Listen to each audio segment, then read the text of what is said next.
Bismillahirrahmanirrahim. Assalamualaikum warahmatullahi wabarakatuh. Alhamdulillahirabbil alamin. Assalatu wassalamu ala sayyidina al-karim sayyidina Muhammadin wa ala alihi wa ala ashabihi wa ala man tabi'ahum bi ihsana ila yaumiddin.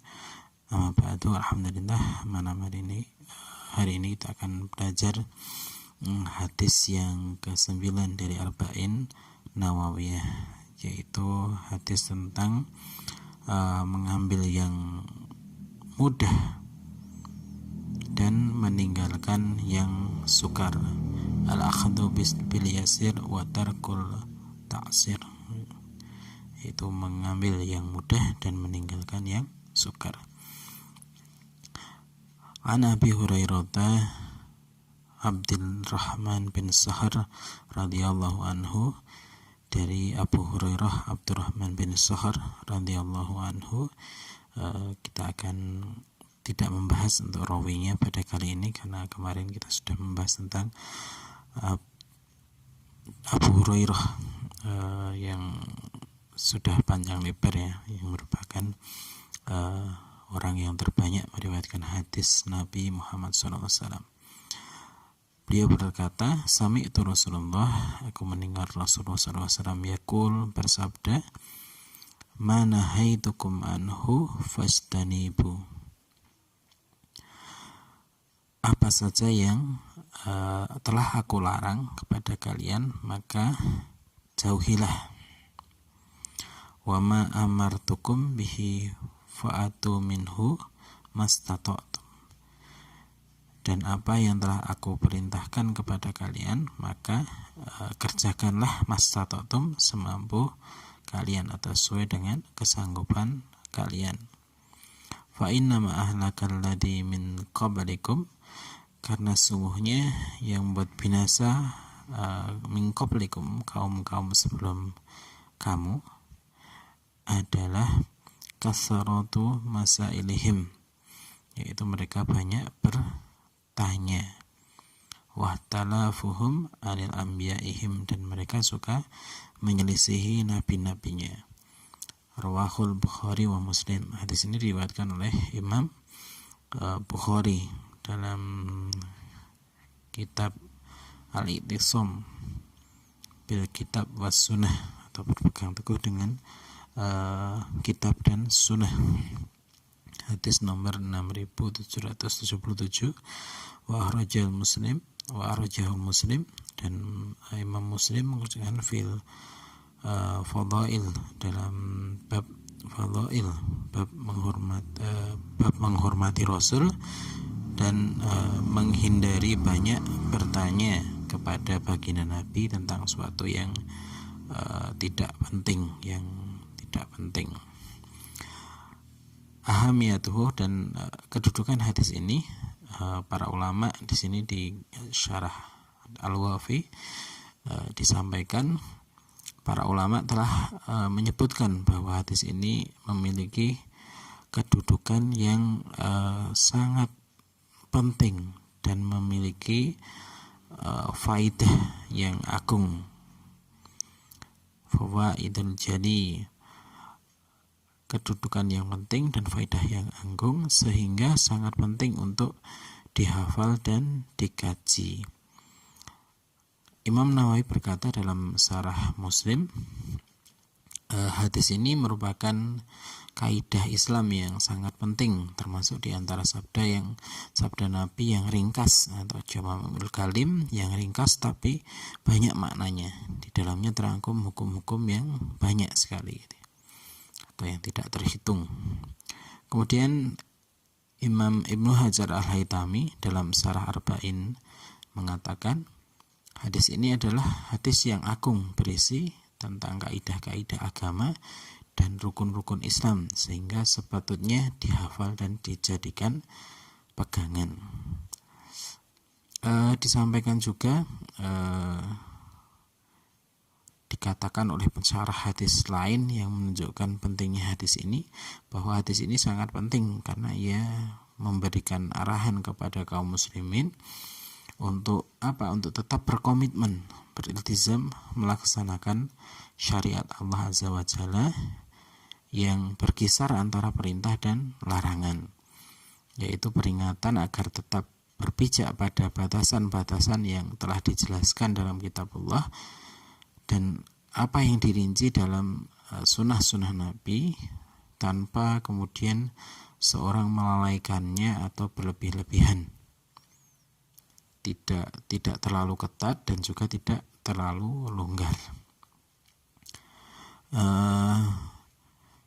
Urgensi atau pentingnya hadis ini adalah akan diterangkan dalam pembahasan hadis ini, serta yang sangat luas sekali, dan ini insya Allah karena agak panjang maka akan kita bagi kajian syarah hadis terhadap hadis yang ke-9 ini dari syarah dari kitab Al-Wafi. Insya Allah kita akan bagi dua. Sababul wurud hadis ini atau sebab latar belakang terjadinya hadis ini adalah sebagaimana yang diriwayatkan oleh Imam Muslim dalam Sahih Muslim dari Abu Hurairah. Dia berkata bahwa Rasulullah SAW berkhutbah di hadapan jamaah haji saat itu. Kemudian beliau bersabda, "Ya ayuhan nas, qad farida alaikumul hajj wa khujjul." Faqala rajulun, telah diperintahkan, wahai manusia, aku telah memfardukan haji, maka berhajilah kalian. Kemudian ada seorang yang bertanya, aqulu amin ya Rasulullah, apakah setiap tahun, apakah wajib haji ini setiap tahun ya Rasulullah? Fasakata hatta qalaha salasah. Kemudian bahkan orang tadi sampai hanya terdiam, Rasulullah terdiam, wasakata, dan kemudian orang tadi orang bertanya sampai 3 kali. Kemudian Rasulullah menjawab,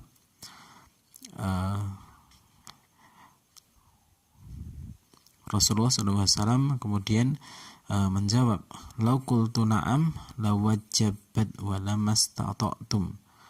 Summa qala dharuni ma taraktukum innama halaka man qablakum bikasrati su'alihim wa ikhtilafi ala anbiya'ihim fa idza amartukum bi amri fa'tu minhu mastata'tum wa idza nahaitukum an syai'in fadda'uhum. Jadi Rasulullah menjawab gitu ya, Rasulullah, andai aku mengiyakan, tentu hal itu, pertanyaan tadi menjadi haji setiap tahun itu menjadi wajib. Sedangkan haji itu adalah menurut kesanggupan kalian. Kemudian Rasulullah bersabda, biarkanlah ya, apa yang aku tinggalkan kepada kalian, karena sesungguhnya telah binasa kaum sebelum kalian karena banyaknya pertanyaan dan pertentangan atas nabi-nabi mereka. Oleh karena itu, jika Rasulullah merintahkan kalian dengan sesuatu, maka kerjakanlah mastata'tum, sesuai dengan kemampuan kalian. Dan bila Rasulullah aku melarang kalian tentang sesuatu, maka tinggalkan larangan itu. Ini dalam Al-Hajj, bab fardu haji gitu ya. 1 kali dalam fardunya haji itu 1 kali. Kemudian disebutkan bahwa yang bertanya itu adalah bernama Aqra' bin Habis radhiyallahu anhu. Diriwayatkan oleh Imam Ibnu Majah dalam sunannya dari Ibnu Abbas bahwa Aqra' bin Habis bertanya kepada Nabi. Dia berkata, ya Rasulullah, apakah diwajibkan pada setiap tahun sebagaimana pertanyaan tadi gitu ya. Dan menurut Abu Daud, siapa yang menambahinya maka itu merupakan sunnah nomor, dan dalam kitab Mustadrikat, siapa yang menghendakinya itu maka merupakan sunnah. Ini adalah sabda Nabi dalam beberapa variasinya, beberapa variasi dalam hadis ini, menjelaskan hadis ini. Haji ini atau peristiwa ini terjadi pada Haji Wada, ketika Rasulullah SAW berkhutbah di hadapan manusia tentang Islam, tentang din Islam, dan mengajarkan kepada manusia tentang ibadah-ibadah fardu dalam Islam. Kemudian lafdzul hadis Di sini ada beberapa lafal hadis yang diterangkan oleh Syekh Mustafa Tib Al-Bugha. Yang pertama adalah nahaitukum anhu, ini ada melarang dari mengerjakannya. Kemudian ada fastanibuhu, maka artinya adalah menjauhinya, artinya meninggalkannya. Dan dalam riwayat dikatakan tinggalkanlah, maka tinggalkanlah. Kemudian lafal hadis yang berikutnya adalah amartukum. Amartukum ini adalah memerintahkan kalian untuk mengerjakannya. Kemudian ada fa'tu, maka kerjakanlah sebagaimana dalam riwayat hadis tadi. Kemudian mastata'tum, artinya adalah menurut kesanggupan dan apa yang mudah bagi kita dalam mengerjakannya tanpa banyak kesulitan. Kemudian ada ahlaka. Ahlaka ini adalah menjadi sebab binasa, menjadi sebab siksa di dunia dan akhirat. Kemudian kata berikutnya adalah kasratu masailhum, mereka banyak bertanya, khususnya mengenai bab yang sebenarnya tidak perlu atau tidak penting untuk ditanyakan. Kemudian yang terakhir adalah ikhtilafuhum alal anbiyaihim, atau penentangan kepada nabi-nabi mereka dan menyanggah apa yang disampaikan oleh nabi dan membantah syariat yang dibawa oleh nabi. Kemudian fikih hadis dan apa yang ada di dalamnya, hikmah yang ada di dalamnya. Yang pertama adalah manahaitukum anhum fastanibu, menjauhi yang dilarang.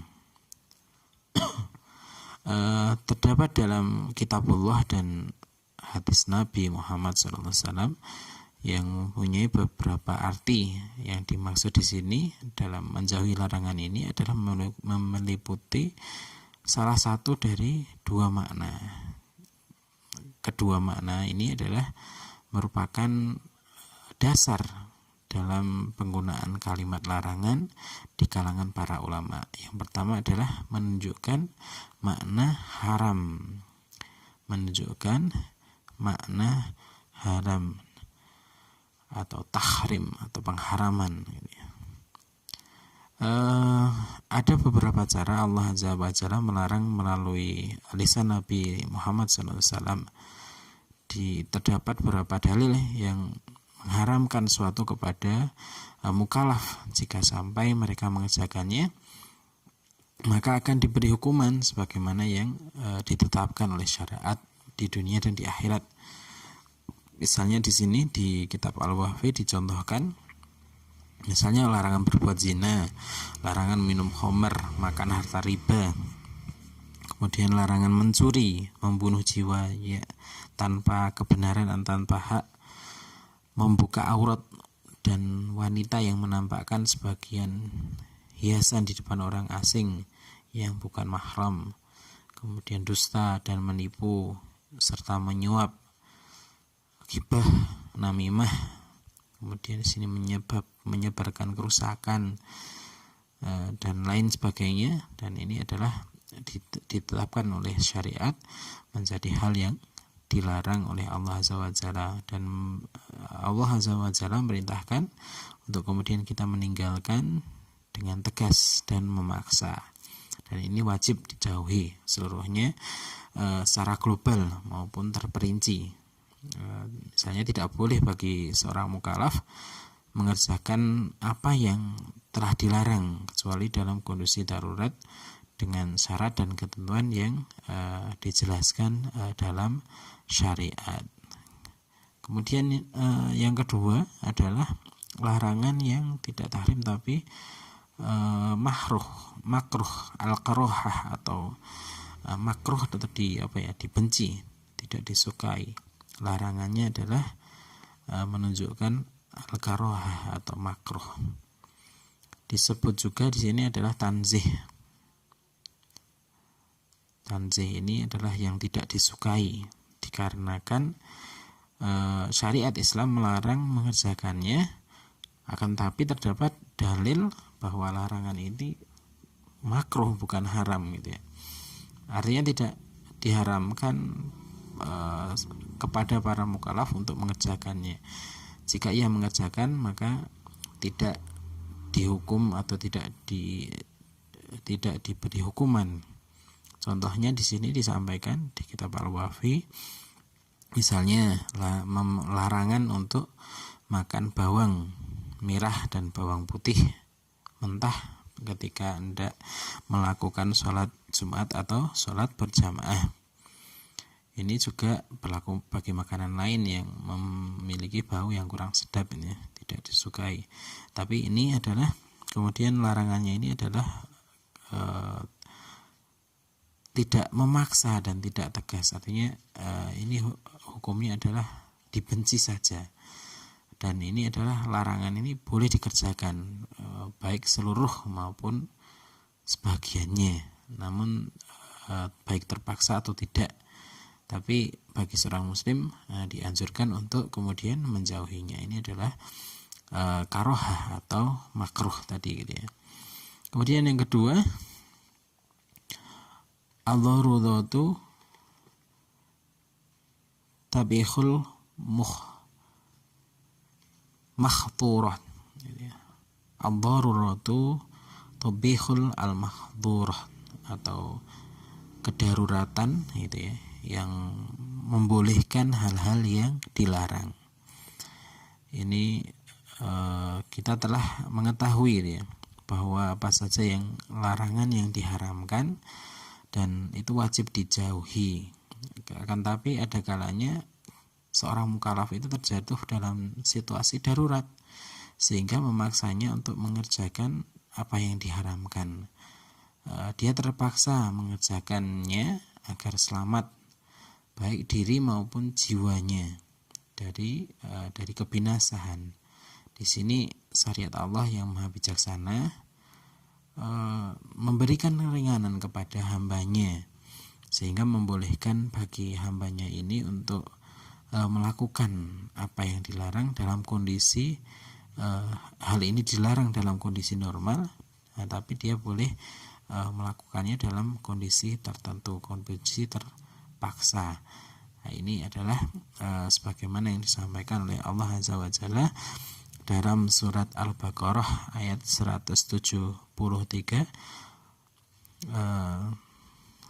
Faman adzara ghaira baghin wala adin fala ismu alaihi innallaha ghafurur rahim.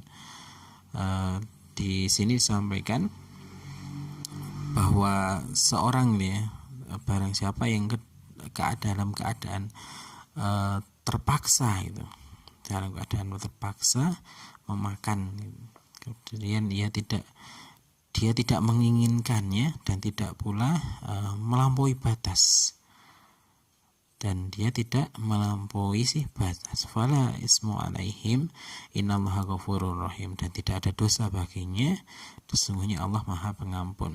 Nah, inilah kemudian sebagai bentuk pengamalan ayat ini, maka ada hukum yang terkandung di dalamnya. Kemudian para ulama meletakkan satu kaidah fikih, yaitu ad-daruratu tubihul mahdhurah, atau sesuatu yang darurat membolehkan sesuatu yang dilarang. Di kitab Al-Wafi ini dicontohkan seperti bolehnya memakan bangkai misalnya bagi orang yang kehabisan makanan dan tidak mendapatkan yang lain. Nah, ini boleh memakan bangkai bagi seorang yang memang kehabisan makanan, sehingga ketika dia tidak makan justru membahayakan dirinya. Kemudian boleh membuka aurat kepada dokter atau tabib bagi orang yang berobat. Ini boleh membuka aurat bagi orang yang berobat. Misalnya seorang wanita mengobati telinganya, maka kemudian boleh membuka telinganya untuk kemudian diobati. Kemudian di sini dicontohkan juga tidak dipotong tangan orang yang mencuri lantaran terdesak oleh kebutuhan dan kemiskinan. Nah, ini orang yang mencuri karena kelaparan atau karena terdesak kebutuhan atau kemiskinan, maka ini tidak dipotong tangannya. Namun itu ya, ada yang kemudian perlu diperhatikan, ukuran yang ditetapkan kebolehan kedaruratan suatu masalah ini, sehingga para mukallaf tidak sampai kemudian terjerumus dalam kesalahan sebagaimana yang kemudian sering terjadi di kebanyakan manusia yang menggunakan kaidah ini secara mutlak gitu ya, tanpa mengetahui batasan darurat.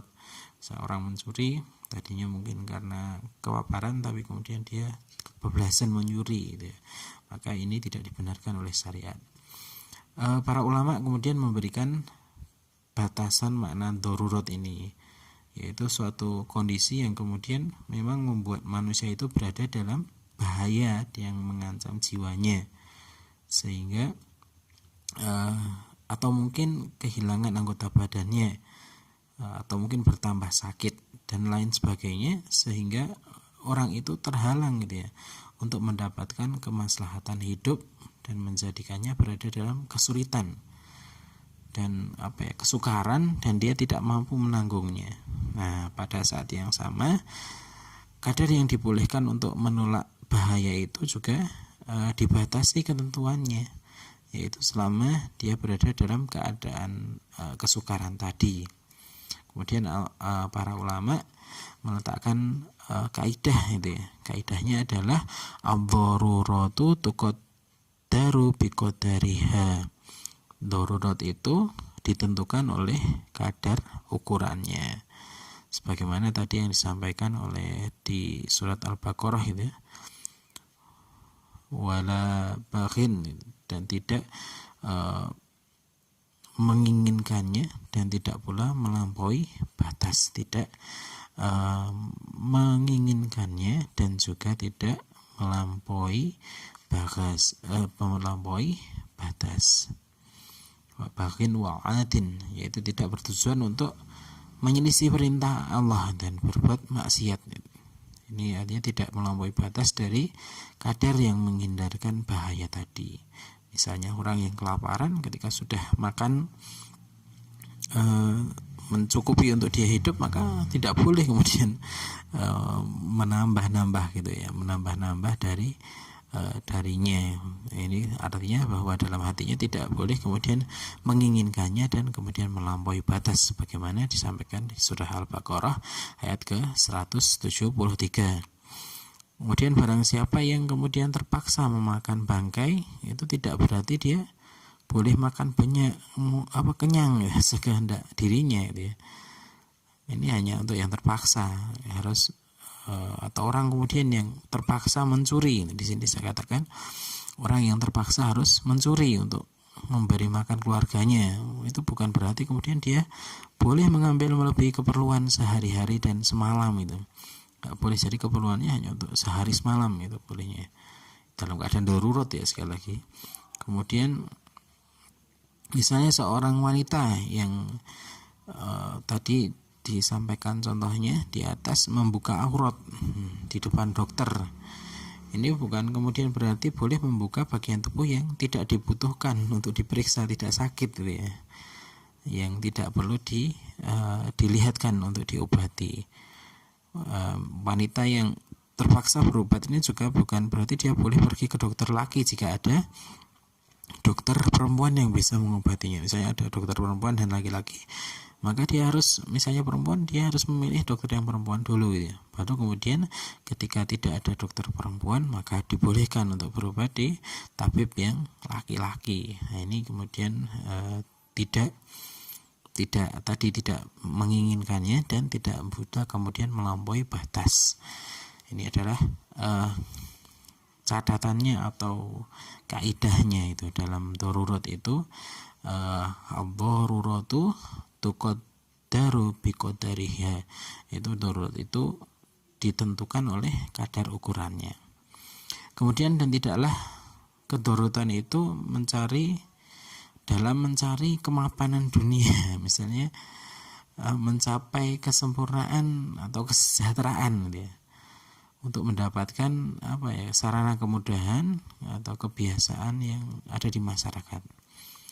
Misalnya seorang yang mempunyai modal yang sedikit, maka seorang ini tidak diperbolehkan kemudian untuk bermuamalah secara riba untuk memajukan bisnisnya misalnya. Kemudian misalnya di sini disampaikan juga orang yang punya rumah kecil dan sempit, dia tetap tidak diperbolehkan untuk memperoleh tempat tinggal mewah dan luas dengan menghalalkan segala cara. Itu tetap tidak boleh. Rumahku sempit, kemudian korupsi, mencuri dan sebagainya untuk mendapatkan rumah yang mewah megah, ini tidak boleh ya. Kemudian misalnya bagi wanita di sini punya suami atau wali yang memberikan nafkah kepadanya, kemudian tidak menjadi alasan baginya membolehkan dia berikhtilat dengan laki-laki dan berkholwat dengan laki-laki demi mendapatkan pekerjaan. Ini ada batasannya.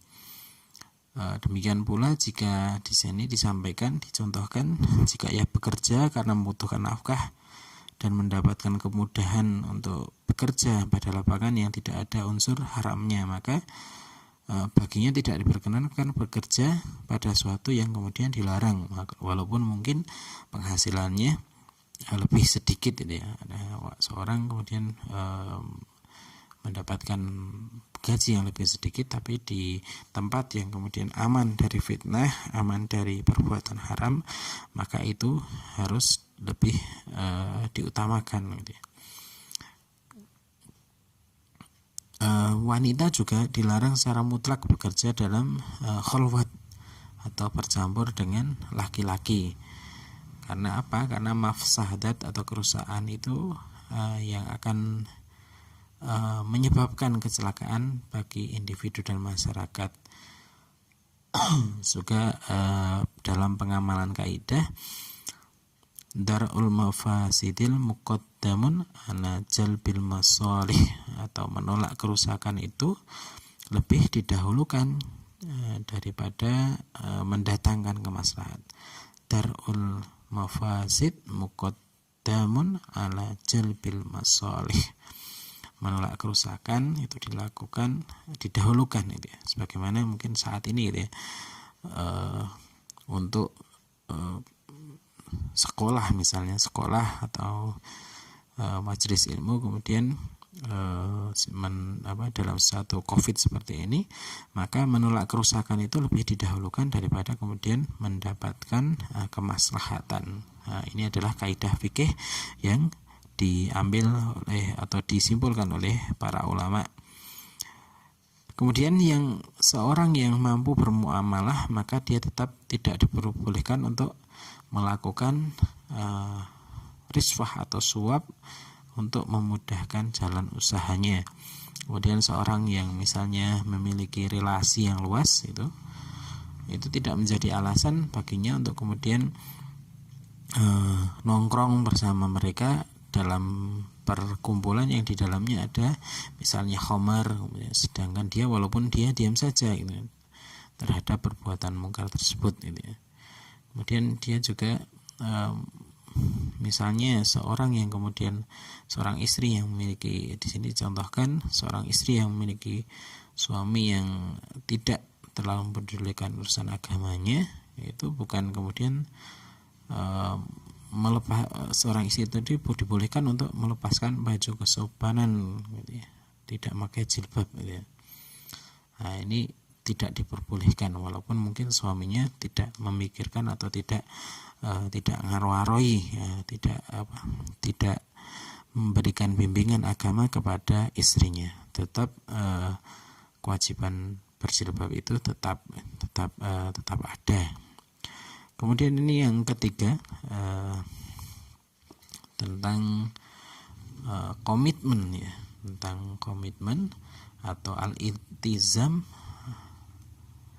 tentang perintah untuk melaksanakan perintah Allah dalam kitabullah dan rasulnya. Ini kalau tadi menjauhi larangan, maka kemudian terkomitmen terhadap perintah ini juga terbagi menjadi dua. Sebagaimana yang disampaikan Allah dalam kitabullah dan sunnah Rasulnya. Para ulama telah sepakat tentang pembagiannya, bahwa sungguhnya asal makna perintah itu adalah tuntutan. Perintah itu adalah tuntutan, dan makna perintah itu meliputi dua dasar, yaitu adalah satu, perintah wajib, dan dua, perintah tentang sunnah. Kedua makna ini merupakan maksud dari sabda Nabi SAW yang disampaikan di hadis tadi, apa yang aku perintahkan maka lakukanlah, gitu. Yang pertama adalah perintah yang mewajibkan, perintah yang wajib, sebagaimana Allah kemudian memerintahkan melalui lisan Nabi kepada kaum muslimin agar menegakkan peraturan, kemudian mengemukakan dalil-dalil bahwa sungguhnya perintah ini adalah menunjukkan wajib. Artinya wajib bagi seorang mukallaf untuk mengerjakan apa yang dituntut dari syariat ini dengan perintah tersebut. Kemudian jika dia meninggalkan perintah tersebut, maka dia akan diberikan hukuman. Dan jika ketika seorang tidak mengerjakan perintah tersebut, maka seorang itu diberikan jika dia mengerjakan perintah tersebut, maka dia diberikan pahala dari perbuatan yang diperintahkannya tadi. Nah, ini adalah hal yang wajib. Contohnya apa? Di sini dituliskan dalam kitab Al-Wafi. Misalnya perintah sholat, perintah zakat, perintah haji, perintah puasa, kemudian memerintah pada kebaikan atau amar ma'ruf nahi mungkar, kemudian perintah untuk menyempurnakan akad dan jujur dalam memberikan kesaksian. Di sini juga dicontohkan berhukum dengan apa yang telah diturunkan Allah Azza wa Jalla, kemudian menegakkan hukum Allah dengan adil dan penuh hikmah, kemudian memberi nafkah kepada istri dan anak dengan cara yang baik, dan hal-hal lain yang ditetapkan dalam syariat Allah Azza wa Jalla. Adapun tuntutan dari pemenuhan perintah tersebut adalah bersifat memaksa dan menuntut. Dan semua perintah ini, yang perintah-perintah tadi yang disebutkan di atas, wajib dilaksanakan. Tidak boleh kemudian seorang meremehkan sesuatu dari perintah tersebut. Misalnya tidak diberikan keringanan bagi para mukallaf untuk membebaskan diri dari perintah tersebut, kecuali jika seorang itu hilang syarat-syarat atau sebab-sebabnya. Misalnya terdapat halangan untuk kemudian memenuhinya, atau jika melakukan perintah itu maka membuat mukallaf tadi berada dalam situasi yang sulit atau yang sukar, gitu ya. Maka ini adalah beberapa catatan terkait dengan perintah wajib tadi. Kemudian makna yang kedua adalah perintah ini menunjukkan sunnah. Perintah ini menunjukkan sunnah. Maka Allah Ta'ala memerintahkan kepada misalnya seorang muslim melalui lisan Nabi Sallallahu Alaihi Wasallam dengan berbagai pengaturan yang menunjukkan dalil bahwa perintah tersebut adalah merupakan perintah sunnah. Artinya apa? Artinya adalah seorang mukallaf ini tidak wajib mengerjakan apa yang kemudian dituntut darinya dari perintah tersebut. Jika dia meninggalkannya, maka dia tidak akan disiksa, dan jika dia mengerjakannya maka akan diberikan pahala atau balasan. Pengaturan perintah seperti ini disebut dengan mandub atau sunnah. Gitu. Ini adalah contohnya. Di sini dituliskan adalah sholat sunnah rawatib, melaksanakan sunat rawatib bersama di antara sholat wajib yang 5 waktu. Kemudian perintah untuk azan, kemudian perintah untuk melebihkan dalam nafkah kepada istri dan anak-anak, kemudian perintah berinfak di jalan kebaikan sebagai tambahan dari kewajiban zakat, jadi sedekah, sedekah sunnah. Kemudian perintah menuliskan utang, jadi menuliskan utang itu perintahnya adalah sunnah atau mandub. Kemudian memberikan kesaksian, makan dengan tangan kanan dan yang semisalnya yang lain yang terdapat dalam syariat Allah Azza wa Jalla dengan perintah yang tidak memaksa dan menuntut, tetapi bersifat sunnah atau istihab atau dianjurkan. Terdapat perintah seperti ini seorang muslim dianjurkan untuk mengerjakannya dengan komitmen, walaupun meskipun tidak dilarang seorang untuk meninggalkannya, baik seluruh maupun sebagiannya, baik memenuhi persyaratan sebab-sebabnya, bentuknya atau tidak,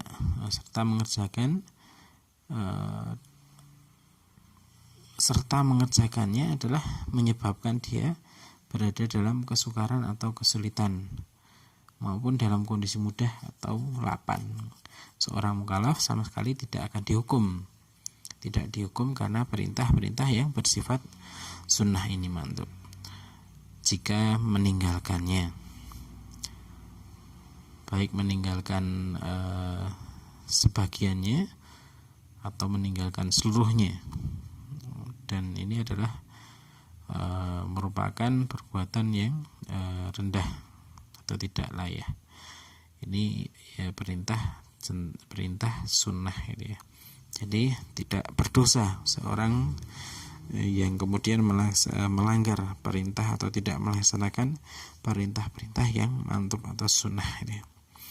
Kemudian yang hikmah yang keempat dari hadis ini adalah al-masaqah tajlibu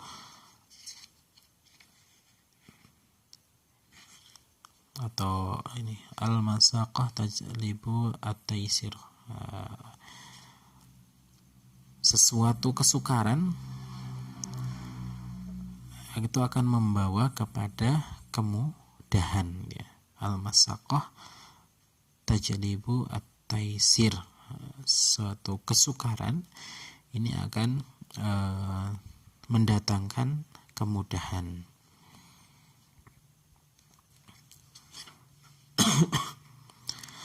Syariat Allah Azza wa Jalla ini bertujuan untuk mewujudkan kebahagiaan manusia baik itu di dunia maupun di akhirat. Jadi tujuan syariat Allah disampaikan di hadis di syarah Al-Wafi ini disampaikan bahwa syariat Allah Azza wa Jalla ini bertujuan untuk mewujudkan kebahagiaan manusia fid dunya wal akhirah, di dunia maupun di akhirat. Oleh karena itu syariat ini datang kepada hambanya dengan kemudahan dan membuang segala macam kesukaran dari mereka, sebagaimana yang disampaikan Allah Azza wa Jalla dalam surah Al-Baqarah ayat 125, yuridullahu bikumul yusra wala yuridu bikumul yusra. Ini diperintahkan oleh Allah dalam surat Al-Baqarah bahwa Allah menghendaki kemudahan dan tidak menghendaki kesukaran. Kemudian dalam surat Al-Hajj juga disampaikan inna hadzal ladzina yasiru wala tu'asir, gitu ya. Sungguhnya sekali-kali tidak menjadikan agama itu adalah suatu kesempitan. Permudahlah dan jangan mensukarkan. Kemudian sabda Nabi,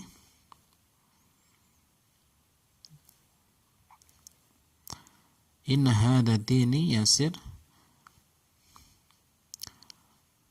yasiru wala tu'asiru, sungguhnya agama ini adalah mudah gitu ya, dan maka permudahlah, jangan dipersulit, wala tu'asir, dan jangan disusahkan. Sesungguhnya agama ini adalah mudah, wala tu'asir, dan jangan disusahkan. Telah ditetapkan dalam syariat Allah bahwa Allah ini membolehkan seorang musafir dan orang yang sakit untuk berbuka puasa, tidak puasa pada siang hari di bulan Ramadan. Sebagaimana seorang juga dibolehkan mengqashar salat dan menjamak bagi musafir. Kemudian dibolehkan juga bertayamum jika tidak mendapati air, atau misalnya tayamum wudu menggunakan air ini menyebabkan bahaya jika menggunakan air, dan lain sebagainya dari hukum-hukum. Para ulama menyebutnya dengan sebutan rukhsah atau keringanan. Berpegang pada ketetapan yang ada dalam syariat Allah ini, kemudian para ulama meletakkan kaidah sebagai berikut: al-masyaqqah tajlibu taisir, atau kesukaran itu akan mendatangkan atau membawa pada taisir, kemudahan. Dari kaidah ini muncul cabang yang sangat banyak, gitu ya.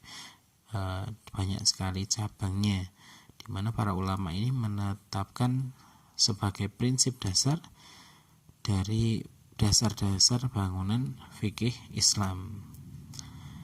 Makna dari kaidah ini, seorang mukallaf itu jika mendapati suatu yang membuatnya kesulitan dalam melaksanakan sebagian kewajiban syariat atau melaksanakan kewajiban tersebut secara sempurna, menyebabkan seorang ini berada dalam kesukaran dan kesulitan, maka kesukaran tersebut adalah menyebabkan adanya keringanan, rukhsah atau kemudahan, yaitu memudahkan pelaksanaan dan menolak segala sesuatu kesulitan, sehingga seorang mukallaf saja tetap dalam kondisi yang baik dalam melaksanakan perintah-perintahnya.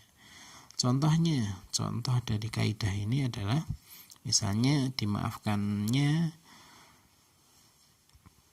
di sini dicontohkan dimaafkan sebagian najis yang sukar atau susah dihilangkan, seperti darah, nanah, kutu serta tanah yang dari syariat itu secara umum tidak bisa terlepas dari najis.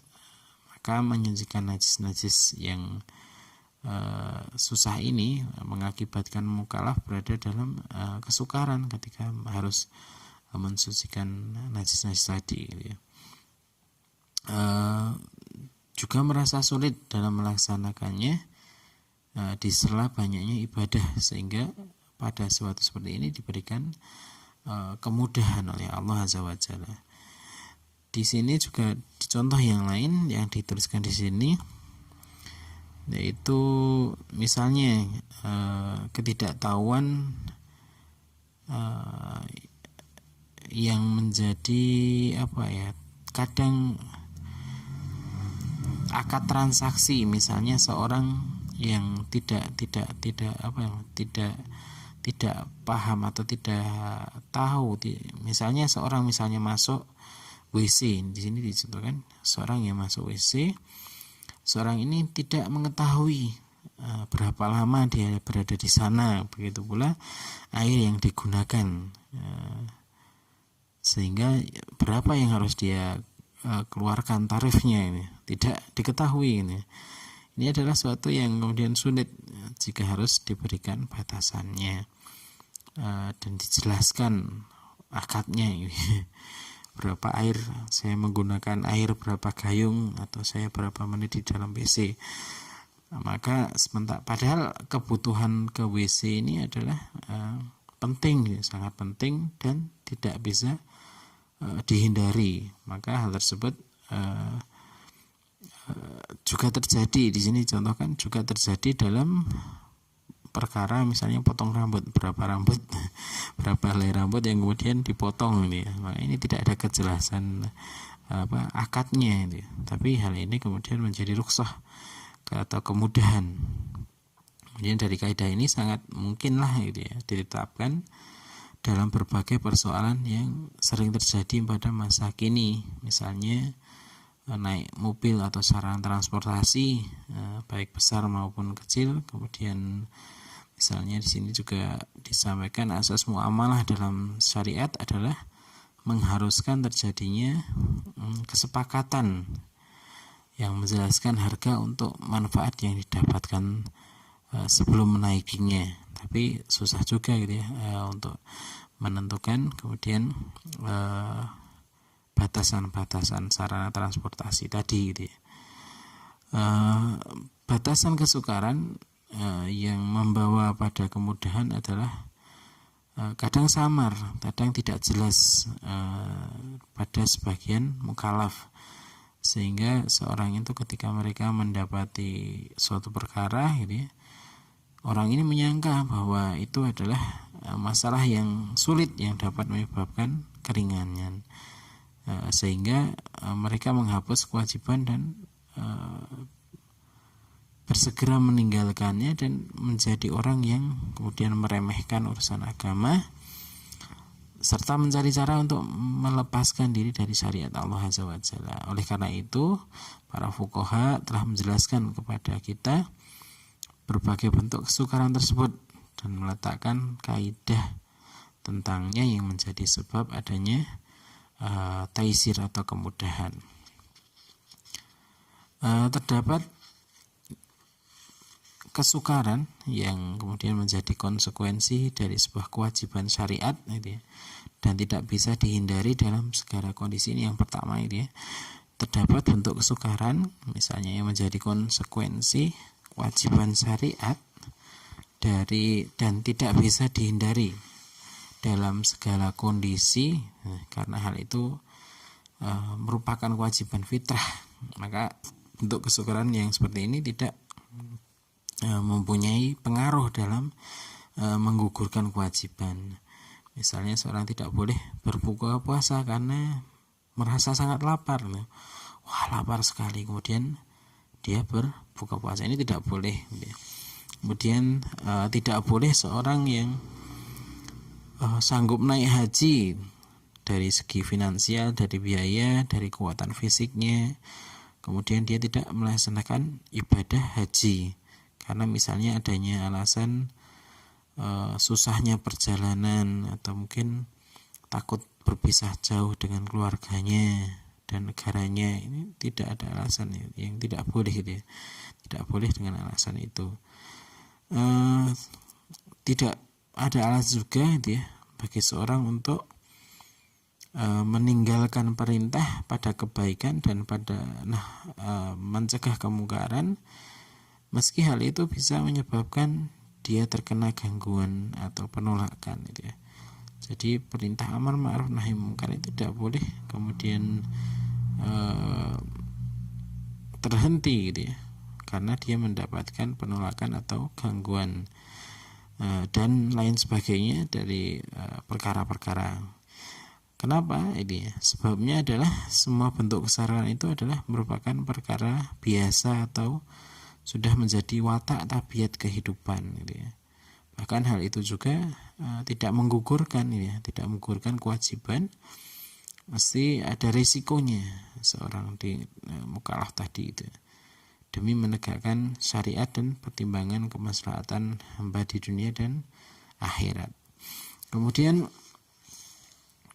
kesukaran yang kedua adalah terdapat bentuk kesukaran yang berada di luar kebiasaan gitu ya, dan memungkinkan seorang untuk menafikan kewajiban-kewajiban dalam banyak sesuatu dan kondisi. Maka kesukaran ini terjadi tanpa disangka-sangka dan lebih berat dari konsekuensi kewajiban dalam kondisi yang normal. Maka kesukaran ini punya dua tingkatan lagi gitu ya. Yang pertama adalah kesukaran dan kesempitan ringan, misalnya bepergian yang sebentar saja dan dekat, sakit flu, pilek yang ringan gitu ya. Kemudian hilangnya sarana-sarana materi, maka kesukaran seperti ini tidak membawa pengaruh dalam menjalankan kewajiban. Maka tidak boleh seorang kemudian berpaling dari kewajiban, tidak mendapat keringanan juga karena hal ini. Kenapa? Sebab kemaslahatan akhirat dan dunia yang ia peroleh dalam melaksanakan kewajiban tersebut lebih besar daripada kemudian dan itu lebih utama, sehingga lebih diutamakan dalam pelaksanaannya. Kemudian tingkatan yang kedua yaitu kesukaran yang berat, kesukaran yang mengancam seorang mukallaf tadi terhadap suatu bahaya, baik itu bahaya itu pada jiwanya, harta maupun kehormatannya. Misalnya seperti orang yang misalnya bisa kuat tadi ya, punya harta, kemudian badannya, fisiknya juga kuat untuk melaksanakan ibadah haji, tapi dia tahu bahwa di tengah perjalanan itu ada perampok gitu. Atau kemudian orang tadi takut perampok tadi akan mengincar hartanya atau menyakiti keluarganya ketika bepergian atau misal itu yang ditetapkan sebagai kesukaran atau kesempitan gitu ya. Kesempitan dalam kebiasaan akal dan agama. Maka kesukaran seperti ini merupakan kesukaran yang berdampak terhadap kewajibannya, itu bisa menggugurkannya atau meringankannya. Sebab memang wajarnya kesukaran ini tidak sanggup kemudian untuk dipikul seorang, sehingga jika hal ini tidak dihiraukan itu dapat menyebabkan seorang mukallaf kehilangan kemaslahatan yang menjadi tujuan dari syariat.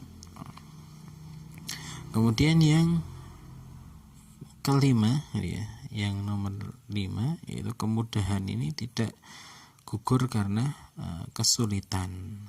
Kemudahan tidak gugur dari atau karena kesulitan. Suatu kemudahan tadi ya, kemudahan al-yas siru la yasqatu bil ma'sur, tidak atau kemudahan tidak gugur karena kesulitan. Ini kaidah yang termasuk juga kaidah fikih yang diambil oleh para ulama dari ketetapan hadis dalam Imam Suyuti dalam kitab Ashbah wan Nazair mengatakan bahwa Ibnu Subhi mengatakan kaidah tadi adalah merupakan kaidah yang terkenal yang diambil istilahnya dari sabda Nabi SAW, apabila aku memerintahkan suatu perintah tadi ya, maka kerjakanlah perintah itu mastata'tum, sesuai dengan kemampuan kalian. Artinya atau maknanya bahwa seorang mukallaf ini terhadang gitu ya, menghadapi suatu kondisi yang menyebabkan dirinya ini terhalang untuk mengerjakan perintah secara seluruhnya, atau mungkin merasa berat untuk melaksanakannya. Maka ketika telah terjadi telah menjadi mudah gitu, telah menjadi mudah dalam mengerjakan sebagiannya dan sanggup melakukan perintah tersebut, maka dalam kondisi seperti ini dia wajib gitu ya, mengerjakan bagian yang mudah itu.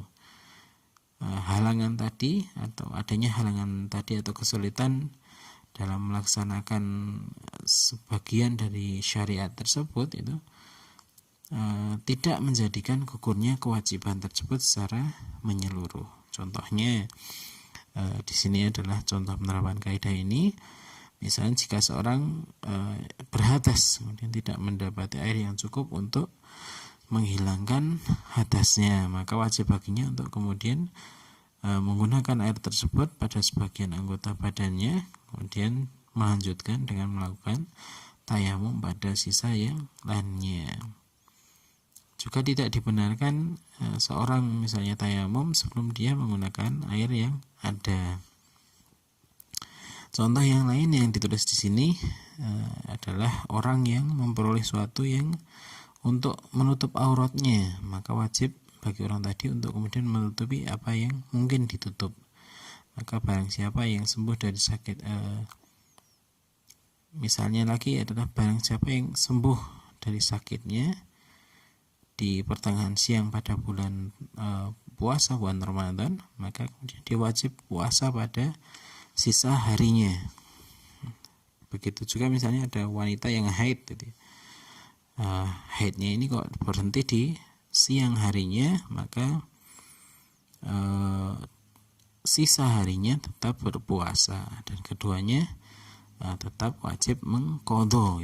Misalnya seorang haid berhenti haidnya pada zuhur, maka dia juga tetap disyariatkan untuk berpuasa dari zuhur sampai maghrib dan dia tetap wajib mengqadha atau mengganti puasa tadi. Dan siapa yang sanggup untuk memberikan nafkah kerabatnya yang fakir, maka wajib baginya untuk kemudian memberikan nafkahnya ini kepada kerabatnya tadi. Kemudian misalnya lagi, siapa yang mampu mengubah kemungkaran atau meminimalkan, maka dia wajib melakukan hal itu. Dan masih banyak sekali penerapan kaidah fikih ini. Penerapan kaidah ini berdasarkan hadis dari Amr bin Hasim radhiyallahu anhu. Rasulullah bersabda bahwa Amr bin Hasim itu tertimpa penyakit wasir. Kemudian dia bertanya kepada Nabi tentang sholat, maka Nabi kemudian menjawab pertanyaan tadi dengan diperintahkan untuk salat dengan berdiri, maka jika tidak sanggup maka salat dengan duduk. Maka jika duduk saja tidak sanggup, maka diperintahkan untuk kemudian salatnya sambil berbaring. Jadi melaksanakan perintah sesempurna mungkin dan mencontohnya sebaik mungkin, ini adalah yang datang dari perintah dari Allah Azza wa Jalla dan larangan yang haram dan makruh, dan perintah kewajiban maupun sunnah dengan makna yang sebagaimana yang telah diketahui dan jelaskan di atas, masih dalam batas kemampuan para mukallaf karena kewajiban itu telah ditetapkan dalam syariat. Sedangkan oleh karena itu kesempurnaan dalam melaksanakan perintah ini tidak akan bisa diraih oleh seorang muslim kecuali dengan meninggalkan seluruh larangan dan mengerjakan semua perintah seperti yang Allah perintahkan. Maka barang siapa kemudian meninggalkan sebagian perintah atau mengerjakan sebagian yang dilarang, maka tidak dapat dikatakan dia melaksanakan perintah dan larangan dengan sempurna, karena orang tersebut ini lebih layak disebut sebagai orang yang berlaku maksiat dan menyimpang. Kemudian seorang muslim ini juga dituntut untuk meneladani Rasulullah SAW dalam semua perkara yang tidak ada ketetapan bahwa itu merupakan kekhususan bagi Rasulullah SAW. Rasulullah SAW tidak meninggalkan apa yang diperintahkan atau mendekati perkara yang dilarang kecuali ada penjelasan, pensyariatan dan petunjuk atas suatu bentuk kewajiban tadi. Atas dasar tersebut dapat dipahami sebagai sabda Rasulullah, apa yang aku perintahkan maka kerjakanlah, kerjakanlah menurut kemampuan kalian. Dan sabda Nabi Muhammad SAW yang semakna adalah innakum lan tutiqu wa lan taf'alu kullu ma amartukum walakin sadidun wa absyiru. Sungguhnya kalian tidak akan sanggup mengerjakan semua yang telah diperintahkan, kan tapi luruskanlah dan bergembiralah. Artinya tuntutlah amal kebaikan ini dengan lurus dan istiqomah. Sadat maksudnya adalah pertengahan dalam segala urusan dan seimbang dalam melaksanaannya. Kemudian yang keenam adalah ketaatan menjauhi larangan. Ini Allah Ta'ala menurunkan syariat manusia agar selalu berada dalam kebaikan, terhindar dari keburukan dan mencegah munculnya benih-benih kerusakan. Oleh karena hal itu, perhatian syariat terhadap hal-hal yang dilarang lebih ditekankan daripada perhatian terhadap hal-hal yang diperintahkan. Bukan berarti boleh meremehkan perintah, tetapi agar hal yang dilarang ini secara umum maupun khusus itu lebih diperhatikan. Larangan syariat yang maha bijaksana, pembuat syariat yang maaf ini adalah harus lebih diutamakan untuk meninggalkannya, kecuali dalam perkara tersebut pasti terdapat kerusakan dan bahaya yang besar. Dan oleh karena itu tidak ada bagi siapapun untuk mengerjakan larangan kecuali dalam kondisi terpaksa, tidak ada pilihan lain, dan mendesak sebagaimana yang sudah kita pelajari.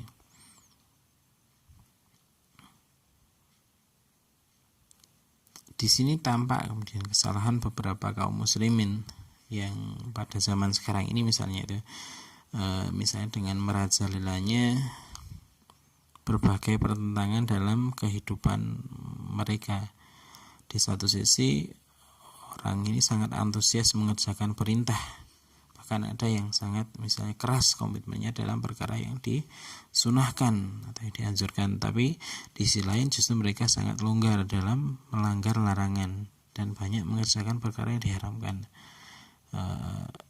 Misalnya seorang yang berpuasa tapi bermuamalah dengan riba, atau mungkin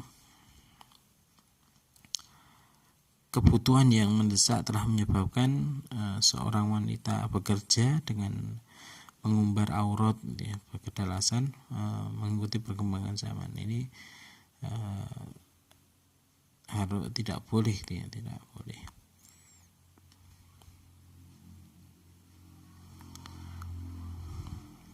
Aisyah mengatakan, siapa yang menginginkan menjadi bagian yang utama, sebelumnya ini ada hadis yang disampaikan oleh Rasulullah SAW, ittaqi ma harimatakum a'badan nas, berhati-hatilah ittaqi ma harimakum, terhadap apa-apa yang diharamkan untuk kalian, maka a'badan nas, maka engkau akan menjadi manusia yang a'badan, yang paling abid, a'badan nas, manusia yang ahli ibadah, yang paling ahli ibadah. Aisyah radhiyallahu anha mengatakan, seorang yang ingin menjadi orang bagian yang utama dari dan mendahului tunggangan para mujahidin, maka dia hendaklah meninggalkan dosa. Umar bin Khattab radhiyallahu anhu ditanya tentang suatu kaum yang ingin melakukan kemaksiatan tapi mereka tidak mengerjakannya. Lalu Umar bin Khattab berkata, mereka adalah suatu kaum yang Allah uji hati mereka dengan takwa, bagi mereka ampunan dan pahala yang besar. Dalam contoh yang lain, Hasan al-Basri, seorang tabi'in, berkata, tidak ada seorang hamba itu beribadah dengan sesuatu yang lebih utama dari meninggalkan apa yang dilarang oleh Allah Ta'ala. Maka jelas bagi kita bahwa meninggalkan kemaksiatan itu lebih utama daripada kemudian mengerjakan ketaatan.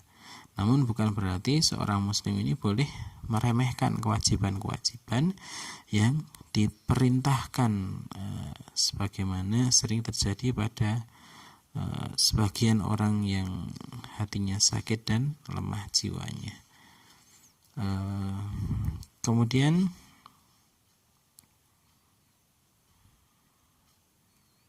sebagaimana kita ketahui bahwa menolak kerusakan itu lebih diutamakan daripada mendatangkan kemaslahatan. Ini kemudian kaidah fikih yang tadi kita sudah pelajari. Itu mungkin yang bisa kami sampaikan. Baru separuh dari syarah hadis ini. Insyaallah kita akan melanjutkan di pertemuan berikutnya, yaitu faidah atau hikmah fikih hadis yang ke-7. Wallahu a'lam bishawab. Subhanakallahumma bihamdika asyhadu an la ilaha illa anta astaghfiruka wa atubu ilaik. Wassalamualaikum warahmatullahi wabarakatuh.